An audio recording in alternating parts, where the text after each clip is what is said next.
नमस्कार मित्रांनो, मी स्वाती तोरसेकर एशा पृथ्वीमध्ये तुमचं स्वागत करते. आज 14 फेब्रुवारी एक हाक दिली गेलेली होती. पंजाबमधून शेतकरी पुन्हा एकदा दिल्लीकडे आगेकूच करतील म्हणून इशारा देण्यात आलेला होता आणि 13 फेब्रुवारी हा दिवस ठरवला गेला होता. बरोबर त्याच दिवशी खरोखरच शेतकरी हे दिल्लीच्या दिशेने आगेकूच करण्यासाठी रस्त्यावरती उतरलेले आपण बघितले.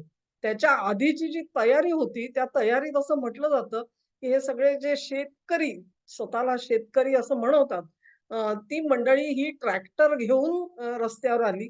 ते ट्रॅक्टर सुद्धा साधे-सुधे नव्हते. त्याला काही अशा अटॅचमेंट्स दिलेल्या होत्या, की पोलिसांनी जर का रस्ते अडवण्यासाठी ब्लॉक्स उभे केले, तर ते ब्लॉक्स सुद्धा तुडवू शकतील इतक्या क्षमतेचे काही अटॅचमेंट्स त्यांनी आपल्या ट्रॅक्टरला लावून घेतलेली होती. अशा प्रकारची ही जी सगळी जय्यत तयारी करून शेतकरी मंडळी ही आंदोलनात उतरली. केवळ शेतकरी मंडळी उतरली असती तर आपण समजू शकलो असतो. पण त्याच्याच बरोबर अमेरिकेमधला तो जो पन्नू आहे, त्या पन्नूनी एक व्हिडिओ जारी केला आणि त्याच्यामध्ये त्यांनी असं म्हटलंय, की दिल्ली फतेह करो. दिल्ली फतेह करो. हां, पन्नूसाठी सगळ्या गोष्टी ठीक आहेत. पन्नूला असं वाटतं, की दिल्लीमध्ये अजून मोगलाई चाललेली आहे. कोणीतरी मोगल बादशाह बसलाय आणि आपण आपल्या अनुयायांना सांगतोय दिल्ली फतेह करू म्हणून. दिल्ली फतेह करायची तर त्या मोगलांनी जसे तुमच्या गुरूंना छळले, छळून मारले, तसं या दिल्लीकरांनी कोणाला छळून मारलंय का? धर्मगुरू तर सोडूनच द्या हो. साधा एखादा सामान्य शिखाला तरी अशा प्रकारे वर्तणूक दिलेली आहे का? हा खरा प्रश्न आहे. आणि पन्नूकडे त्याचं उत्तर नाही. पन्नू उत्तर द्यायला बांधील सुद्धा नाहीये. तो फक्त चिथावण्या देण्याला बांधील आहे. आणि या चिथावण्या तो कोणाच्या इशाऱ्यावर देतो हेही आपल्याला माहिती आहे. तेव्हा ह्या सगळ्या आंदोलनामध्ये जर का केवळ भारतीय शक्ती असत्या, तरी सुद्धा आपण त्याचा विचार थोडाफार वेगळा केला असता. अर्थातच त्याच्या मागे आहे ते काँग्रेसने सुद्धा एक निवेदन दिलेलं आहे, की शेतकऱ्यांची जी मागणी आहे, की किमान भावाची रास्त हमी ही कायदेशीर तरतूद म्हणून असावी. ह्याच्यासाठी आम्ही प्रतिबद्ध आहोत आणि आमचं सरकार आलं, तर अशा प्रकारची हमी ही शेतकऱ्यांना जरूर मिळेल. पंजाबमध्ये जे राज्य आहे, ते राज्य आप या पार्टीचं आहे, आम आदमी पार्टीचं आहे आणि त्यांनी आपल्या राज्यामधून अशा प्रकारे जय्यत तयारी म्हणजे दंगे-धोपे घडवून आणण्याची तयारी करून निघालेल्या शेतकऱ्यांना साधं अडवलं सुद्धा नाही किंवा त्यांच्याकडची जी अशी आक्षेपार्ह सामग्री आहे, ती देखील जप्त केलेली नाहीये. तेव्हा अंतर्गतदृष्ट्या आपण म्हटलं, तर या 2 पक्षांचा खरोखरच पाठिंबा त्यांना आहे. परंतु केवळ या पाठिंब्यावरती हे सगळं चाललंय असं नाही. पन्नू तिथे बसलेला आहे आणि पन्नूच्या अंगाला हात लावाल तर खबरदार म्हणून धमक्या कोण देत होतं? तर अमेरिकेचं पार परराष्ट्र खातं खालपासून वरपर्यंत सगळेजण भारत सरकारला सांगत होते, की तुम्ही त्याच्या कट रचलात त्याला मारायचा आणि तुमचे जे राजनैतिक अधिकारी होते ते त्याच्यामध्ये सामील होते. अशा पद्धतीचं जे काही वक्तव्य केलं जात होतं, तर ते विसरता येत नाही. जर का आज पंतूंनी हा व्हिडिओ केला नसता, तर आपण समजू शकलो असतो. तिथे बसून अमेरिकेमध्ये पन्नू हा व्हिडिओ बनवतो आणि त्याच्यावर तिथलं सरकार काहीही कारवाई करू इच्छित नाही. तेव्हा त्यांच्या आशीर्वादाने हे सगळं चाललेलं आहे, असं आपण जरूर म्हणू शकतो. एवढ्यावरतीच गोष्टी थांबलेल्या नाहीयेत. त्यांच्या अ, आशीर्वादासाठी कॅनडा जसा आहे, अमेरिका आहे, ब्रिटन देखील आहे. आणि मग हे सगळं झालं त्यांचं वेगवेगळ्या पद्धतीचे पाठिंबे, पण अखेर जमिनीवरचा पाठिंबा जो आहे, तो पाकिस्तानकडून येत असतो. ही सगळी ISIची पिलावळ आहे, हे आपण सगळेजण जाणतो. खरोखरच हे शेतकरी असते, तर त्यांनी ज्या काही मागण्या केल्या ना, त्या मागण्या त्यांनी मुळात केलेल्याच नसत्या. कारण अशा प्रकारच्या मागण्या त्यांनी कागदावरती टाकलेल्या आहेत, की ज्या कुठल्याही सरकारला अशक्य होऊन जातील. आज जर का काँग्रेस म्हणत असेल, की ही जी किमान दराची हमी आहे, ती आम्ही तुम्हाला द्यायला तयार आहोत. तर 2006 साली जो स्वामीनाथन आयोग त्यांनी त्यांचा अहवाल पेश केला. ते साल होतं काँग्रेसच्या राजवटीतलं आणि या स्वामीनाथन यांना आता भारतरत्न देण्यात आली आहे. त्या आयोगाचा हवाला देऊन शेतकरी अशी किमान भावाची हमी मागतायत. मग 2006 ते 2014 या प्रदीर्घ काळामध्ये काँग्रेसनी याबद्दल काहीच का हालचाली केल्या नाहीत? ठीक आहे, तेव्हा नाही केल्या, पण आता तरी तुमच्याकडे जी राज्य हातामध्ये आहे, त्या राज्यात तरी तुम्ही अशा प्रकारची हमी दिलेली आहे का? तीही दिलेली नाहीये. तेव्हा ही सगळे जे आहे याच्यातलं षडयंत्र आहे ते ओळखण्यामध्ये जनता ही बिलकुल चुकणार नाही. त्याच्या पलीकडे जाऊन त्यांनी असा आणखी शॉट मारलाय म्हणतो आपण तशातला, की आपल्याकडे जे मनरेगा ही जी स्कीम चालते आणि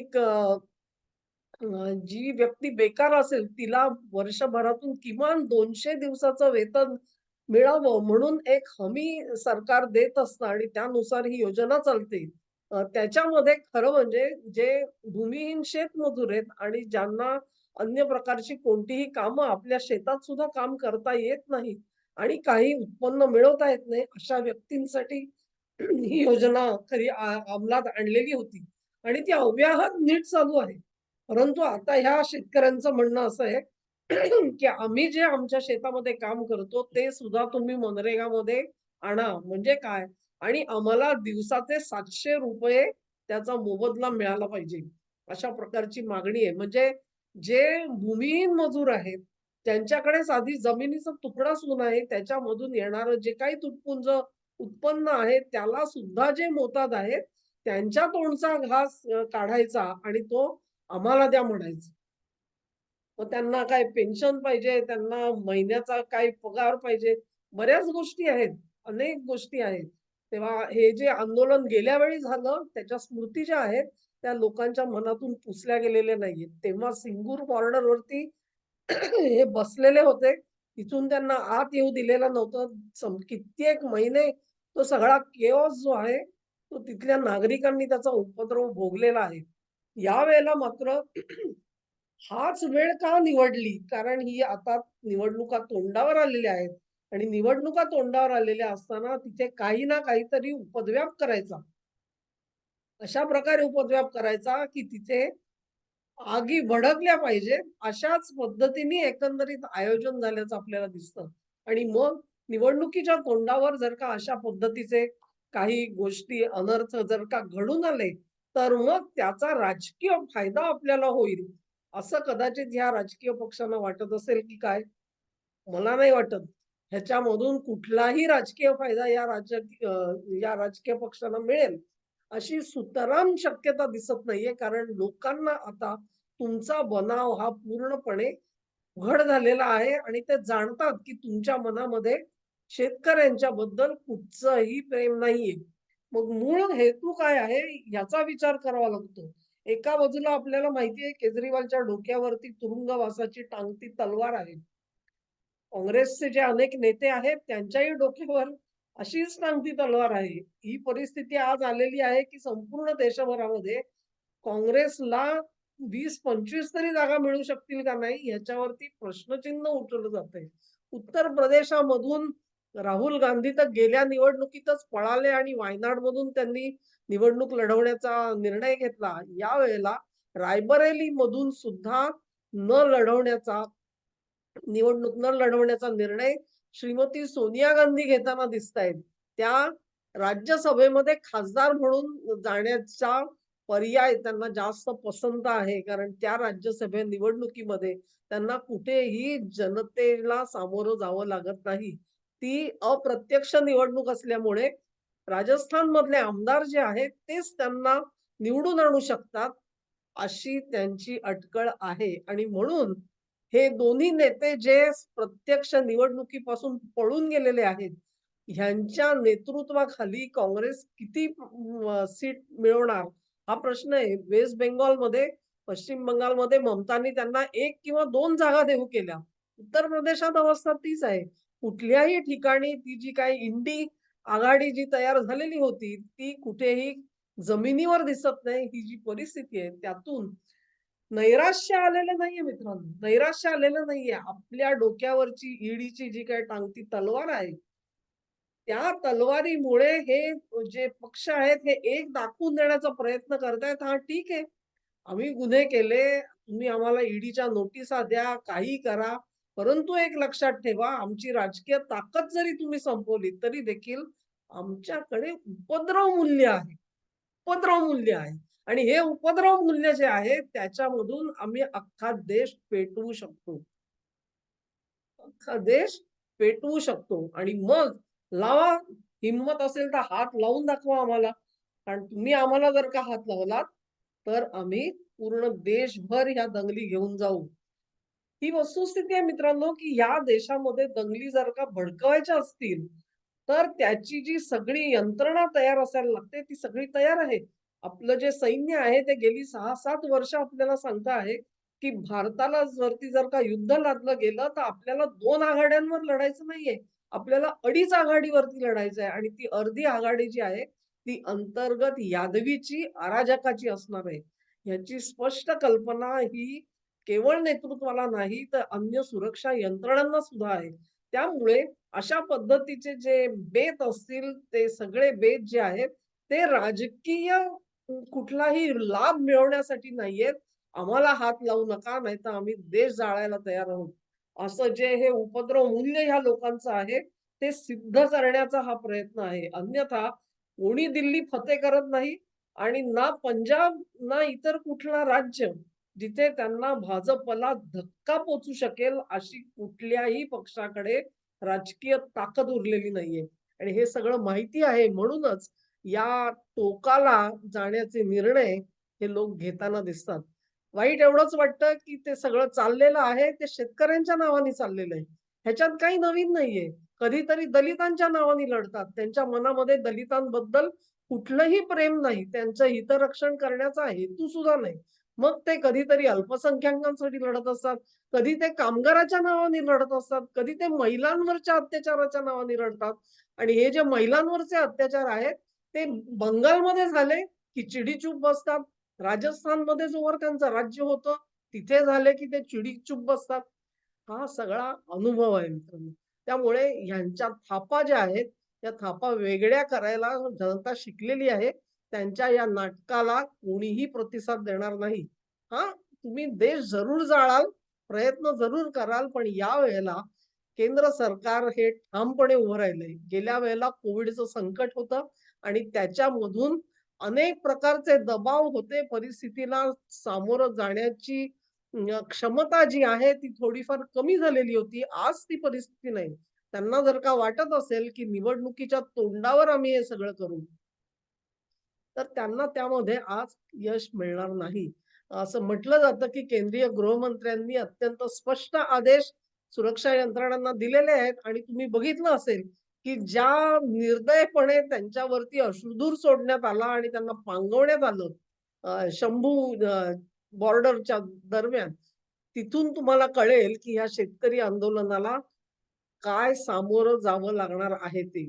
त्यांनी सुरक्षा यंत्रणांना स्पष्ट सांगितलेलं आहे, की तुमच्या जीवावर बेतणार असेल, तर त्यांना हर तऱ्हेचे प्रयत्न करून त्यांना रोखून धरा. तुम्ही तुमचे जीव सांभाळा आणि त्यांना शरण येऊ द्या. तेव्हा ही जी परिस्थिती आहे, ही परिस्थिती या आंदोलकांनी स्वतः ओढवून घेतलेली आहे. हे आंदोलक जे आहेत, ते नावापुरते कुठलीही नावं कोणतंही बाहुलं उभं केलेलं आहे. त्या बाहुल्याच्या मागे कोण आहे आपल्याला माहिती आहे आणि त्यांच्या मागे असलेल्या परकीय शक्ती सुद्धा लपून राहिलेल्या नाहीयेत. पण हा सगळा जो डाव आहे, तो डाव आपल्याला खाली पाडायचा आहे. ज्या पद्धतीमध्ये पुलवामा घडवून आणलेलं गेलं होतं. त्याच्या मागे कॅल्क्युलेशन एकच होतं, गणित एकच होतं. निवडणुकीच्या तोंडावरती असं जर का झालं, तर भारत प्रत्युत्तर देणार नाही. पण मोदी शांत बसले नाही. मोदी बालाकोटसाठी सुद्धा शांत बसले नाही. त्याचंही गणित हे तसंच होतं. निवडणुकांशी निगडीत म्हणून जर का अशा प्रकारे तुम्ही आज जर का आंदोलन उभं करणार असाल, तर मोदी थांबणार नाहीत. त्याला समर्थपणे उत्तर देतील. ह्याची खुणकाट अजून मेंदू चालत नाही मित्रांनो. तेच टूलकिट आहे. 2002 सालापासून मोदींना घेरण्याचे जे प्रयत्न चाललेले आहेत, त्याच्यामध्ये नव्या कल्पना सुद्धा सुचत नाहीयेत या लोकांना. बघा, विचार करा, की किती कल्पना दारिद्र्य सुद्धा आहे. म्हणजे केवळ कृती नाही, कशाचा कशाला पत्ता नाही.